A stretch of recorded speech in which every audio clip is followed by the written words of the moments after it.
বিকেলে ঢাকা বিশ্ববিদ্যালয়ের টিএসসি মিলনায়তনে জুলাইয়ের সেই উত্তাল দিনকে স্মরণ করে সভার আয়োজন করে ছাত্রদল।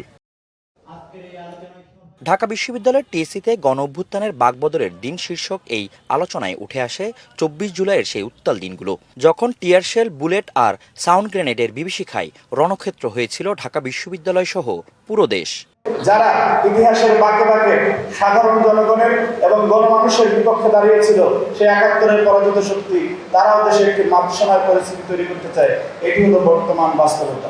আমরা বাংলাদেশ জাতীয়তাবাদী ছাত্রদল বিশ্বাস করি, বাংলাদেশের গণতন্ত্রপন্থী প্রতিটি শক্তি যার যতটুকু সামর্থ্য, সেই সামর্থ্যটুকু সবটুকু ঢেলে দিয়ে জুলাই আগস্টের সেই ঐতিহাসিক গণ অভ্যুত্থান সফল করেছে।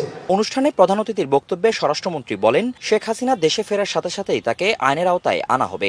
রায় কার্যকরের ক্ষেত্রে তার আপিল করার আইনি অধিকার কতটুকু থাকবে তা নির্ধারণ করবে আদালত। তার আত্মসমর্পণের কোনো সুযোগ নাই। তাকে প্রথমেই গ্রেফতার করা হবে, তাকে ফিরিয়ে নিয়ে এসে এবং রায় কার্যকর করা হবে। যদি তার আপিল করার কোনো অধিকার থাকে, সেটা আইন আদালত দেখবে। আওয়ামী লীগের বিচারের প্রশ্নে স্বরাষ্ট্রমন্ত্রী বলেন, দেশের সংবিধানের ৪৭ অনুচ্ছেদ অনুযায়ী দল হিসেবেও আওয়ামী লীগকে বিচারের কাঠগড়ায় দাঁড় করানো সম্ভব। তদন্ত পরিচালনা করা হচ্ছে, তাদের বিরুদ্ধে আওয়ামী লীগকে রাজনৈতিক দল হিসেবে বিচারের মুখোমুখি করা যাবে। বাংলাদেশের সংবিধানের আর্টিকেল 47-এ সেটা বলা আছে, ব্যক্তি এবং সংগঠন উভয়ের বিচার করা যাবে গণহত্যা এবং মানবতাবিরোধী অপরাধের দায়ে। সুতরাং বাংলাদেশের সকল কিছুর হিসাব নেওয়া হবে, ন্যায় বিচার নিশ্চিত করা হবে।